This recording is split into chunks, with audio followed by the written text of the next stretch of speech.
Well guys, I did it again. I left the hose on and I flooded out the back pasture. How could I do this? Because the spigot's inside the barn. I go in at night tired after doing the evening chores and I leave the frost-proof sillcock open. And it just runs all night, and that's terrible for our well. It costs money. I need to do something about it. So I'm going to try to rig up an indicator light using a mini hydroelectric generator. Let's do it. Have you ever seen one of these? Oh, I just found one of these. This is a mini hydroelectric generator. It's set up so that you can run water through this and it produces electricity. I'm going to blow through it right now to simulate the water going through, and let's see if we can get it to light up. That's cool. Let's try to get it hooked up to a garden hose. First thing, get an old hose, cut a couple pieces, and then we'll put some ends on it to try to get it so we can connect the mini hydroelectric generator to the hose. Alright, I got a couple of short sections of garden hose. Seems like here on the farm we always have plenty. So I got, these are ends that the hose will connect to. Put those in and tighten the hose clamp. We got these parts at the hardware store in the irrigation area. This is to screw on to this end. On both sides there'll be one, and then we'll connect the hose to that. But since it's plastic and plastic, I'm going to be careful. And I'm going to load it up with some thread tape. This is all new to me, so we're going to hope for the best. Alright, thread tape on both sides. While I'm putting these on, I will say I think one of the biggest concerns I have is just how much pressure is going to come out of this generator, because it's neck down inside for pressure to turn the turbines, or turbines if you will. So there may not be enough pressure down the line, but we're going to check that out. And we're not going to tighten these too much because we know how plastic on plastic goes, right? But we're going to get them snugged up with a wrench, and we'll do that next. Alright, with these ends securely fastened, then we're going to slide the hose end onto here and clamp it.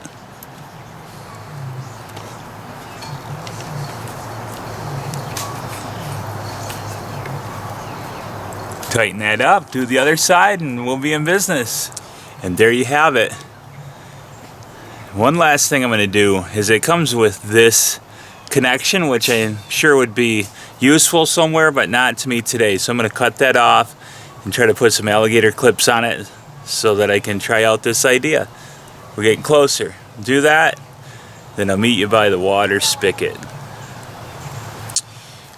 Alright, there we go. We got those alligator clips on there so we can try it out without too much trouble. If it works, then we'll do it securely and soundly, because nothing mixes worse than electricity and water.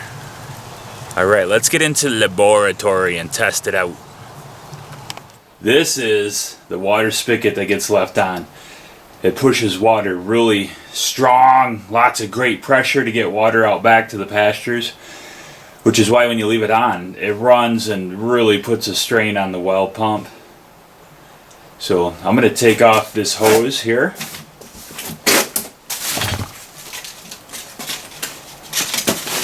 So some of the people that I know are watching me closely going, did you put the correct ends on here? And I'm going to go with a yes on that one, because I'm going to use hopefully the correct hose to be able to just connect this up. This should go on this end. I'll use a washing machine hose which has two female ends on to connect it to the spigot. Oh yeah, tried to think it through. So let's connect this on. This is the end that, let's make sure we're going the correct direction. 1, 2. There's an arrow on here. Okay, so this is the supply side. This is where it comes out. Wouldn't that be cool if it worked? It's always cool when it works. I'm sure there's many other. I could put a sensor on here. Maybe they sell something, but I spent some time Googling, so I don't know what's out there. I don't have time to figure it out. I'm gonna invent it myself. Alright, so we have a washing machine hose, which is 1/2 inch, and I know, again, some people might be saying, what if your garden hose is 5/8 inch? Well,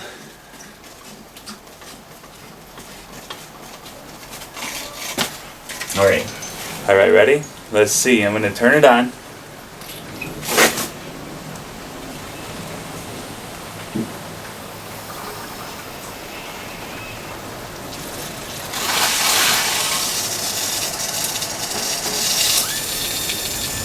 I hear it whistling in there.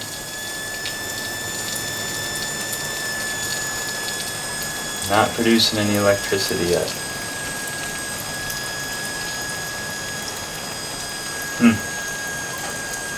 You hear it whistling? I do. I got an idea. Maybe the alligator clips aren't clipping.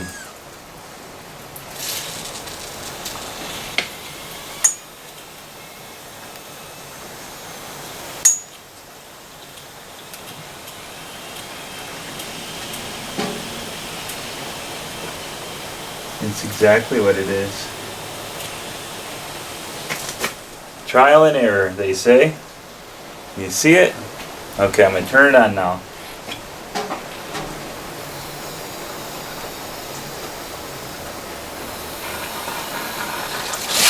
Look at that. It works, and we got a leak, but it works. Look at that. Sweet. It's going to fix all the leaks. It's not even on full blast. That's sweet. Okay, let's tighten this thing up.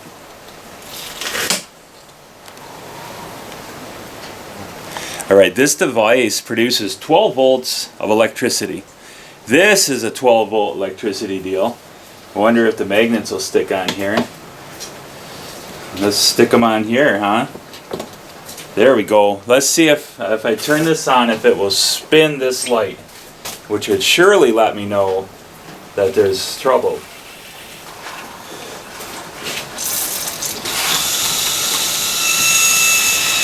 The alligator clip there.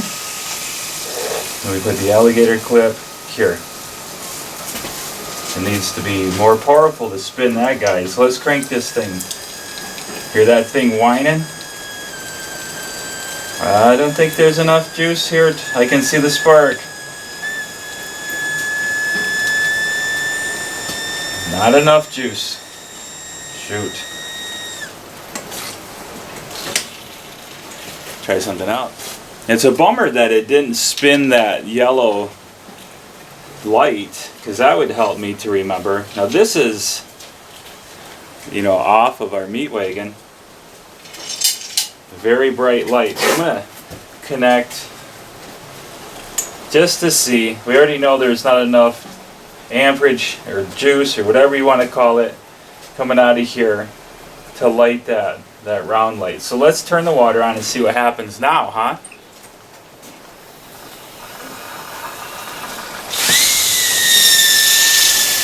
Can you believe it? I think I'd like this. Look at you. Turn the water on, turn the water down, turn the water up, turn the water down.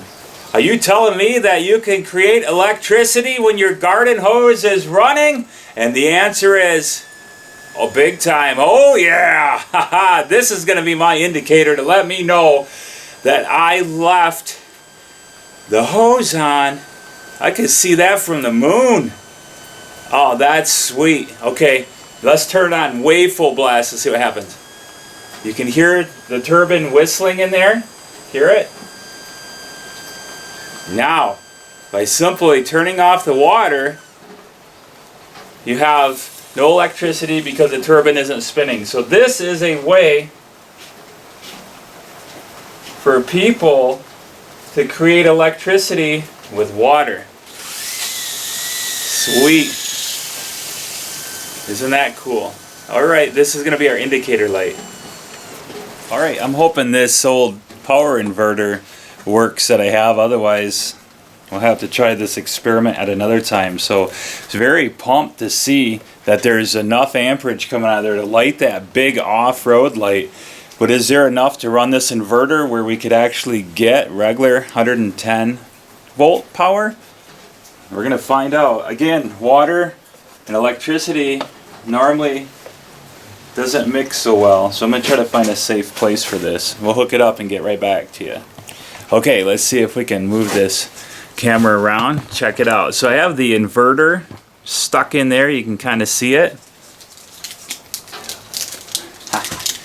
We're going to plug it in through all the spider webs. Alright, there's an on-off button, so it's off. And what do I have it powered to? I'm actually going to give this thing a little help by running a very low wattage LED can light. Builders have stuff like that laying around if you wonder. Alright, so we can see both of those. Let us turn on the water to create electricity, see if we can run the inverter, okay? Let's do it. I'm going to crank this thing up to full blast. Whoa. We do have some work to do on this thing. You hear it spinning? Okay, inverter time. And like I said, the inverter might be not so great anymore because it's been laying outside. So that might be a real bummer for our test. Oh, there we go. Look at that. It's lit up. Unbelievable. Oh, I see what's occurring. I'm actually getting micro-shocked a little. Okay. You see the green lightage?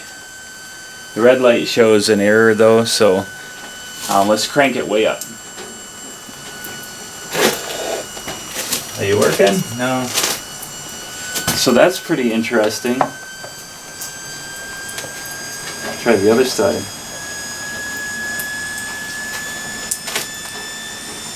You hear that micro turbine whistling? That thing is flying. So it lights up the inverter. It may not produce enough, or this thing is junk. Check the fuse and get back to you. Well, that little micro turbine that's in there whistling away is not producing enough amperage to make the inverter work. This thing is down here, the micro turbine is producing milliamps of electricity at 12 volts. And I see on the back of this is a 40 amp fuse that's in there, which is normally what you'd connect to a battery which is charged by solar panels. So I'm quite confident if we had a larger one of these that you could power an inverter. So if you had nothing else on your land except a solar powered well, you might be able to charge batteries. We'll get to that in weeks to come. For now, let's get this thing to stop leaking and get it so I can remember to turn off this hose so I can sleep at night and not flood the pasture. Alright, so there's the pressure coming through the turbine, which is a lot better than I thought, but definitely not as powerful as it was before. But if we're just watering the cows, which is when this happens the most to me, where I leave on the hose, I can live with that. In fact, let's top them off.